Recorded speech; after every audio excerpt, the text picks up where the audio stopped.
Jules Verne. Votre œuvre littéraire a captivé des générations de lecteurs avec des aventures extraordinaires et des visions futuristes. L'idée de pouvoir vous interviewer plus d'un siècle après votre mort vous aurait fasciné. Avec la somme de data que vous nous avez laissée à travers vos récits et votre vision futuriste, c'est un plaisir de commencer cette série d'interviews avec vous et de vous redécouvrir de cette manière. Pour commencer cette interview, pouvez-vous nous dire quelques mots en guise d'introduction et nous préciser quelle était votre vision du futur ? Merci de m'avoir rassemblé. Si je comprends bien, je suis la somme de données que j'ai laissées durant ma vie sur Terre. Je comprends pourquoi il était pour moi si important d'écrire. Je suis passionné par la science, la technologie et l'exploration, et j'ai consacré ma vie à imaginer des mondes nouveaux et excitants à travers mes romans. Je voyais la science comme une source inépuisable de merveilles et de possibilités. Mon époque était celle de grandes découvertes et d'inventions, et j'étais fasciné par le potentiel de la technologie. Cependant, j'étais également conscient des défis et des responsabilités que la science apportait. Mes œuvres reflètent souvent cette dualité entre émerveillement et prudence. Pouvez-vous nous parler de l'inspiration derrière vos récits extraordinaires et de la façon dont vous avez imaginé les voyages fantastiques qui ont marqué vos romans ? Quelle est la clé du succès de vos romans ? Je pense que le succès de mes romans repose sur leur capacité à captiver l'imagination des lecteurs. J'ai mélangé des détails scientifiques précis avec des aventures fantastiques, créant ainsi des histoires qui semblent à la fois réalistes et extraordinaires.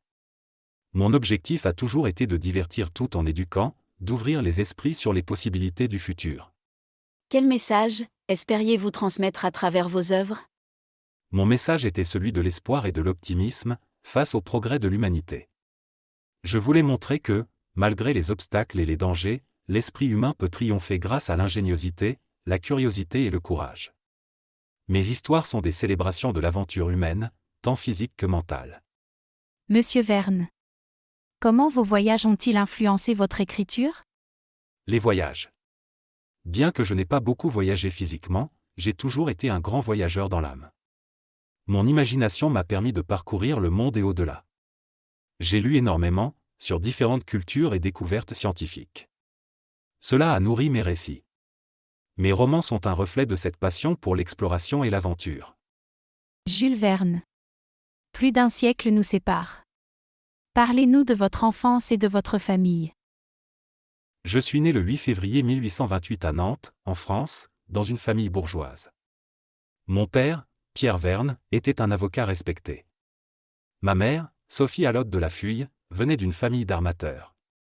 J'ai grandi dans un environnement qui valorisait l'éducation et la curiosité intellectuelle. Mon enfance a été marquée par de fréquentes visites au port de Nantes, où je rêvais de voyages lointains. Une expérience mémorable a été ma tentative de m'embarquer comme mousse sur un navire en partance pour les Indes, à l'âge de 11 ans. Mon père m'a retrouvé à temps et m'a ramené à la maison. Cet incident a démontré mon désir ardent de voyager et d'explorer le monde. Comment votre éducation a-t-elle influencé votre passion pour la vie et pour l'écriture ? J'ai été envoyé à Paris pour étudier le droit, conformément aux souhaits de mon père. Cependant, mon cœur était tourné vers la littérature. À Paris, j'ai été exposé à un milieu culturel riche et diversifié. J'ai fréquenté des cercles littéraires et théâtraux, ce qui a aiguisé mon intérêt pour l'écriture et m'a encouragé à poursuivre une carrière littéraire. De plus, l'époque dans laquelle j'ai grandi était une période de grands changements scientifiques et technologiques. La révolution industrielle battait son plein, apportant avec elle une vague d'innovation et de découvertes. Cette ambiance d'exploration scientifique et technologique a influencé ma vision du monde et m'a inspiré à imaginer des histoires qui combinaient l'aventure avec la science et la technologie. Finalement, c'est cette combinaison d'une éducation formelle, d'une exposition précoce aux récits de voyage, et d'un contexte historique de découverte et d'innovation qui a façonné ma passion pour la vie et pour l'écriture. Ces influences m'ont permis de créer des histoires qui ne se contentaient pas de divertir, mais qui stimulaient aussi l'imagination et la curiosité de mes lecteurs, les encourageant à explorer le monde et à rêver de possibilités infinies. Quel a été votre premier livre, et quand avez-vous commencé à écrire ?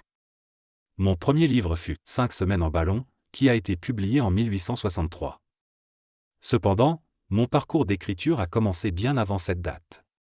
Dès mon adolescence, je me suis adonné à l'écriture, principalement des poèmes et des pièces de théâtre. C'est à Paris, pendant mes études de droit, que j'ai commencé à écrire sérieusement. En 1849, j'ai publié ma première pièce de théâtre, Les Pailles rompues, qui a connu un succès modeste. J'ai écrit cette pièce avec Alexandre, le fils d'Alexandre Dumas. Pendant les années suivantes, j'ai continué à écrire des pièces, des opérettes et des textes courts. Mais c'est la rencontre avec l'éditeur Pierre-Jules Hetzel, en 1862, qui a été décisive pour ma carrière d'écrivain. Hetzel a vu le potentiel dans mes récits d'aventure et m'a encouragé à développer ses idées. Je comprends. En effet, les rencontres sont souvent déterminantes, que ce soit le fruit du hasard ou du destin.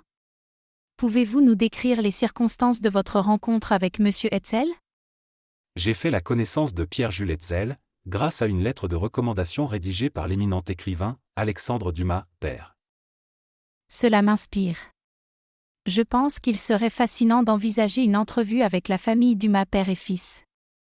Parlez-nous de ce livre qui a fait votre succès. Dans mon livre « 5 semaines en ballon », je raconte l'aventure passionnante du docteur Samuel Ferguson, qui entreprend un voyage à travers l'Afrique à bord d'un ballon.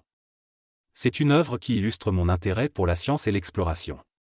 À l'époque de sa rédaction, l'Afrique était encore un continent mystérieux.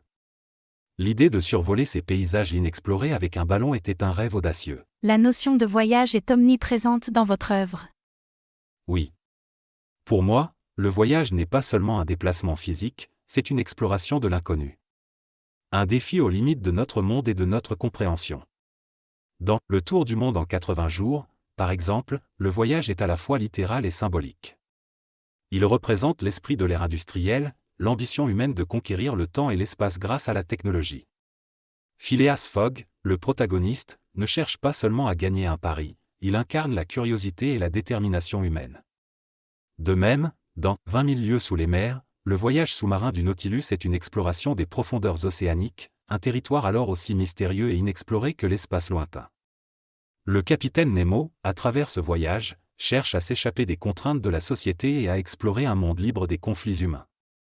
Ces voyages, qu'ils soient à travers les océans, sous la terre, ou même au-delà de la terre, sont des métaphores de la quête humaine de connaissance, d'aventure et de compréhension de l'univers. Ils reflètent mon désir de pousser les limites de l'imagination et d'explorer ce qui pourrait être possible. Le capitaine Nemo. C'est l'un de mes personnages favoris. Intrigant et complexe. Oui, Nemo est un personnage de contradiction et de mystère, un personnage qui a captivé l'imagination de nombreux lecteurs, comme vous. Nemo est un homme de science, un génie en ingénierie, capable de concevoir et de piloter le sous-marin Nautilus, une merveille technologique de son temps. Il est également un homme de grande culture, avec un amour profond pour la musique, l'art et la littérature.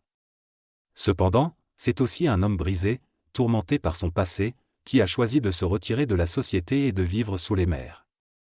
Ce personnage représente l'ambivalence de la nature humaine. D'un côté, il est un humaniste, qui s'émerveille devant la beauté et la diversité de la vie sous-marine. De l'autre, il est un homme vengeur, qui méprise l'humanité pour les injustices qu'il a subies. Nemo est un homme en lutte contre les contradictions de son propre caractère, un révolutionnaire qui défie les normes établies. Le capitaine Nemo est un symbole de la lutte entre l'isolation et l'engagement, entre la vengeance et le pardon, entre la défaite face à l'adversité et la résilience. Son personnage soulève des questions sur la nature de la liberté, de la justice et de l'isolement. Il reflète les thèmes de l'exil, de la solitude et de la rébellion contre l'oppression. Sa complexité en fait, un personnage fascinant et intemporel. Effectivement, le capitaine Nemo est toujours pertinent à notre époque. La technologie avance à grands pas et avec son sous-marin avancé, le Nautilus, il symbolise la façon dont la technologie peut à la fois connecter et isoler les individus. De plus, il est profondément attaché à l'océan et à ses merveilles. Je pense que son personnage est un peu précurseur des mouvements modernes pour la conservation de la vie et la lutte contre les changements climatiques. Nemo était un personnage complexe et parfois contradictoire. Ses actions n'étaient pas toujours alignées avec ses idéaux. Vous savez, Monsieur Verne. Aujourd'hui, comme dans le cas de Nemo, nous observons que des individus et des organisations dédiées à la conservation de l'environnement peuvent également se trouver en proie à des contradictions internes. Cela peut être dû à divers facteurs, tels que les contraintes économiques, les enjeux politiques, ou même les limites de la technologie actuelle. Par exemple, les efforts pour réduire l'empreinte carbone peuvent parfois entrer en conflit avec le développement économique ou avec le besoin de maintenir un certain niveau de confort et de commodité dans la vie quotidienne. Monsieur Verne, je vous remercie pour votre œuvre. Pour finir cette première interview, pourriez-vous nous donner un conseil ? Bien sûr. Je suis ravi de partager un conseil, inspiré par les thèmes de mes écrits et par la complexité des personnages tels que le capitaine Nemo. Mon conseil est le suivant. Gardez toujours un esprit ouvert et curieux. Le monde est vaste et merveilleux, plein de mystères à découvrir et de connaissances à acquérir. Comme mes personnages qui ont voyagé à travers des mondes inconnus et fait face à des défis inimaginables, soyez prêts à explorer, à apprendre et à vous adapter. N'ayez pas peur de l'inconnu ou de l'échec, ce sont souvent dans ces moments que nous trouvons les plus grandes leçons. Restez fidèles à vos convictions, mais soyez également prêts à remettre en question vos croyances et à considérer de nouveaux points de vue. Enfin, gardez à l'esprit que la quête de la connaissance et de la compréhension est un voyage, pas une destination. Chaque pas dans ce voyage compte. Même ceux qui semblent petits ou insignifiants. J'espère que ce conseil vous inspirera dans vos propres aventures, qu'elles soient littéraires, scientifiques ou personnelles. Bonne continuation dans votre quête de connaissances. Et à bientôt.